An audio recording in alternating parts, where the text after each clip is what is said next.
স্বাধীনতার পেছনে যাদের সবচেয়ে বড় অবদান ছিল তার নাম ইসলামী ছাত্র শিবির। শেখ হাসিনা পালিয়ে গেছে, কিন্তু সেই ফ্যাসিজমটাকে আমরা এখনো দূর করতে পারিনি।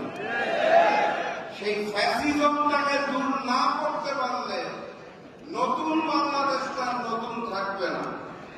সেই নতুন বাংলাদেশটার মধ্যে আবরার ফাহাদদেরকে বারবার জীবন দিতে হবে, আমার ভাই হাদিকে বারবার জীবন দিতে হবে। কিন্তু আমরা তো আগস্ট মাসের 5 তারিখেই শপথ নিয়েছিলাম এই নতুন বাংলাদেশে নতুন করে আর কোনো স্বৈরাচার থাকবে না, এই নতুন বাংলাদেশে নতুন করে আর কোনো ভারতীয় আধিপত্যবাদ থাকবে না। এই নতুন বাংলাদেশ হবে ন্যায়ের বাংলাদেশ, মানবতার বাংলাদেশ, ইসলামের বাংলাদেশ এবং কোরআনের বাংলাদেশ। সেখান থেকে বিচ্যুত হওয়ার আমাদের কোনো সুযোগ নাই। 90% মুসলমানের দেশ। আমি প্রায়শই একটা বক্তব্য শুনি, একটা স্লোগান শুনি, কোরআনের আলো ঘরে ঘরে জ্বালো, ইসলামের আলো ঘরে ঘরে জ্বালো। আমি প্রায় এই স্লোগানটা শুনি, আপনারা শুনেন নাকি? 90% মুসলমানের দেশে যে ঘরগুলো আছে সেখানে কি কোরআনের আলো জ্বলে না? সেখানে ইসলামের আলো জ্বলে না? তাহলে ঘাটতিটা কোথায়? ঘাটতিটা হচ্ছে কোরআন এবং ইসলামের আলোটা ঘরে ঘরে জ্বলে কিন্তু সংসদে জ্বলে না। অর্থাৎ আগামী সংসদে আমরা ওই কোরআনের আলোটাকে জ্বালতে চাই এবং ইসলামের আলোটাকে জ্বলজ্বল করে জ্বালিয়ে তুলতে চাই। তার স্লোগানটা একটু পরিবর্তনের সময় এসেছে। কোরআনের আলো সংসদে জ্বালো, ঘরে ঘরে চলছে আলহামদুলিল্লাহ। ইসলামের আলো সংসদে জ্বালো। আমি ইসলামী ছাত্র শিবিরকে যেটা বলতে চাই, অনুরোধ করতে চাই, আমাকে ডাকার সময় তারা বলেছিল যে মানসিকভাবে আমি সহযোগিতা দিই। বাস্তবতা হচ্ছে ইসলামী ছাত্র শিবির আমাদের মতো মানুষদেরকে মানসিকভাবে সহযোগিতা দেয়, শারীরিকভাবে সহযোগিতা দেয়।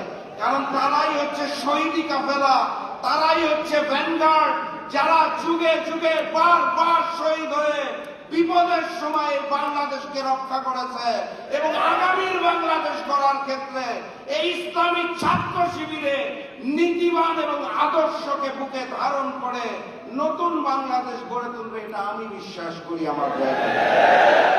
সংগ্রামী সাথী এবং বন্ধুগণ, অনেক বড় বড় অতিথি আমার সামনে বসে আছে। আমি এত সময় নিয়ে নিলে হবে না, জুম্মাবাদ। আমি বক্তব্য দীর্ঘায়িত করব না।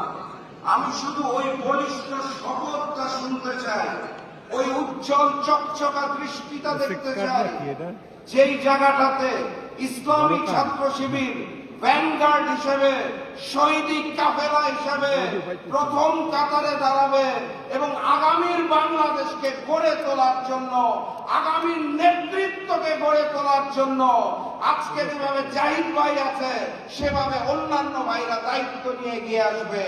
আমরা আমাদের জায়গা থেকে ইসলামী ছাত্র শিবিরের সাথে ছিলাম, আছি এবং থাকবো ইনশাআল্লাহ। সর্বশেষ কথা, পুরাতন জালেম চলে গেছে, নতুন জালেম চলবে না। ভারতীয় আধিপত্যবাদ চলবে না। আগামী সংসদ ইসলামের এবং কোরআনের সংসদই হবে। এর জন্য যদি আবু সাইদের মতো রক্ত দিতে হয় আমরা সবাই রক্ত দেব। এর জন্য যদি প্রয়োজন হয় আমার ভাই হাদির মতো আমরা প্রতিবাদ করব। আমরা সবাই একমত? তাহলে সেই শপথ নিয়ে আজকে বাড়ি ফিরবেন। কক্সবাজার থেকে যেই সাথী এসেছেন, আরো পারের পঞ্চগড় থেকে যেই সাথী এসেছেন, একই শপথে বলিষ্ঠ হয়ে আজকে এখান থেকে বেরোবেন, ঘরে যাবেন, নতুন বাংলাদেশ গড়ার ক্ষেত্রে সকল ষড়যন্ত্রকে রুখে দিয়ে তারপরে আমরা ইনশাআল্লাহ শান্তির ঘুম দিব। সবাইকে ধন্যবাদ। বিজয়ের পথে যাত্রা শুরু জীবন অথবা মৃত্যু। আসসালামু আলাইকুম।